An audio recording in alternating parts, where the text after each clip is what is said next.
안녕하세요. 캐나다 IT 취업, 좀 막연하게 느껴지셨다면 오늘 저희가 한번 제대로 파헤쳐 보겠습니다.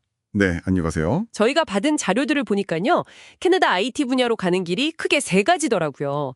현지 유학 후에 취업하는 거, 또 해외에서 바로 지원하는 거, 그리고 부트캠프하고 도전하는 거. 네, 맞습니다. 대표적인 세 가지 루트죠.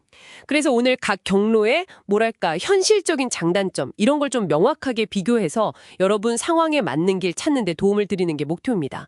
자, 그럼 시작해 볼까요, 여러분? 네, 첫 번째 길인데요. 캐나다 현지 대학이나 컬리지에서 공부하고 취업하는 방법. 이게 어떻게 보면 제일 좀 정석적인 느낌이잖아요.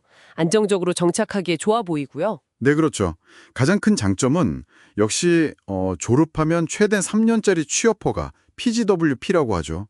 그걸 받을 수 있다는 점이에요. 아, PGWP, 네네. 이걸로 이제 캐나다에서 경력을 쌓을 수 있고 또 그걸 발판으로 영주권까지 연결하기가 수월해지는 거죠. 예를 들면 CEC 같은 경험임이네요. 그렇군요. 그리고 학교 다니면서 자연스럽게 현지 네트워크 쌓는 것도 무시 못하고요. 듣기에는 정말 탄탄한 길인데, 근데 이 자료 보니까 시간하고 비용 투자가 좀 상당하다고 나오네요. 맞아요. 학비도 그렇고 생활비도 그렇고 초기 비용 부담이 꽤 있죠. 최소 1년, 보통 2년 이상은 잡아야 하고요. 네, 그렇죠. 시간 투자가 필요하군요. 그리고 어학 능력. 당연히 영어 실력이 뒷받침되어야 수업을 따라가겠죠. 네, 그건 기본 중에 기본이죠. 수업 듣고 과제하고 하려면요. 자, 그럼 두 번째 길로 한번 넘어가 볼까요? 한국 같은 해외에서 캐나다 기업에 바로 지원하는 방식. 이거는 시간 비용 확 줄일 수 있으니까 되게 쏠깃한데. 네, 매력적이죠. 근데 이건 정말 좀 아무나 하긴 어려운 실력자들을 위한 루트 그런 느낌이에요. 정확히 보셨어요. 이건 진짜 이미 실무 경력이 탄탄하고 기술력도 뛰어나고 또 그걸 잘 보여주는 영문 이력서나 포트폴리오가 딱 준비된 분들, 그런 분들한테 좀 더 열려있는 길이라고 봐야죠. 핵심은 그거예요. 캐나다 고용주가 봤을 때 이 사람은 우리가 꼭 뽑아야겠다.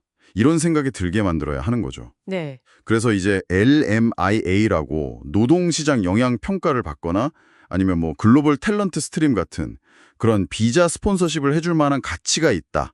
이렇게 고용주를 설득해야 하는 거예요. 아, LMIA요? 그게니까 이 외국인을 뽑아도 우리 내국인 일자리에 문제 없습니다. 이걸 회사가 증명하는 거군요. 네, 맞아요. 그 과정이 좀 까다롭고 시간도 걸리고 고용주 입장에서도 사실 좀 부담이 되죠. 그렇겠네요. 그러니 채용 문턱이 당연히 높을 수밖에 없겠어요. 네. 하지만 만약 이 관문을 통과한다면 말씀하신 대로 가장 빠르게 캐나다에서 IT 커리어를 시작할 수 있는 방법이긴 합니다. 자, 마지막 세 번째는 요즘 또 많이들 관심 가지시는 부트캠프입니다. 짧은 기간에 집중적으로 IT 실무 역량 키워서 취업에 도전하는 방식이잖아요. 네네. IT 분야로 빨리 좀 전환하고 싶거나 아니면 캐나다 시장에 맞는 기술을 단기간에 배우고 싶을 때 고려해 볼 만한 옵션 같아요. 네, 보통 한 6개월에서 1년.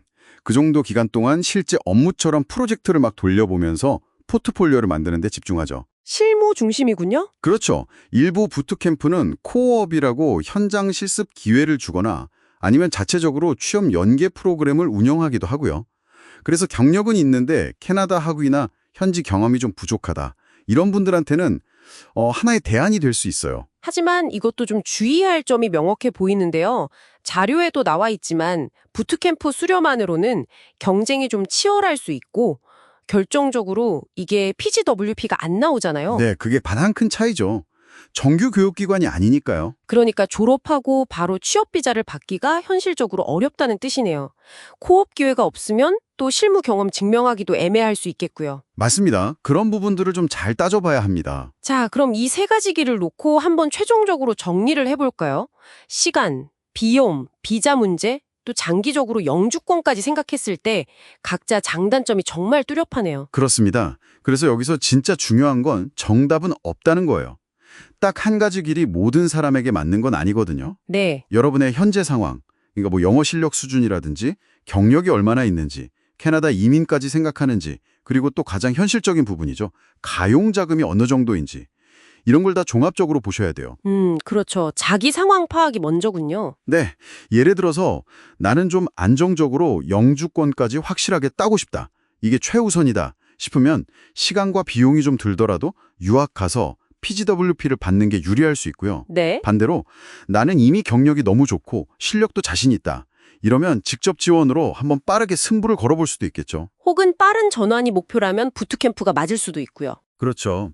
자료에 나온 것처럼 영주권을 목표로 한다면 유학 갔다가 PGWP 받고 취업해서 CEC로 가는 루트, 아니면 경력자로서 빨리 정착하고 싶으면 직접 지원이나 부트캠프 후에 주정부 이민 프로그램이나 GTS 같은 다른 비자 경로를 알아보는 식으로요. 전략을 잘 짜야 합니다. 네, 오늘 캐나다 IT 취업으로 가는 이 세 가지 주요 경로, 유학, 직접 지원, 부트캠프의 현실적인 모습들을 깊이 있게 살펴봤습니다.